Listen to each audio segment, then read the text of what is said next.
How long does it take to recover from a hair transplant surgery?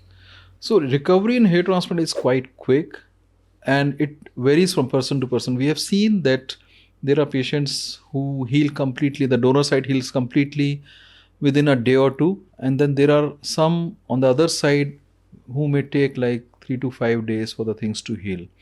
So sometimes there is some swelling on the forehead which can come to the eyes, and it can sort of, the eyes can become swollen, and then that again is a self-limiting kind of thing.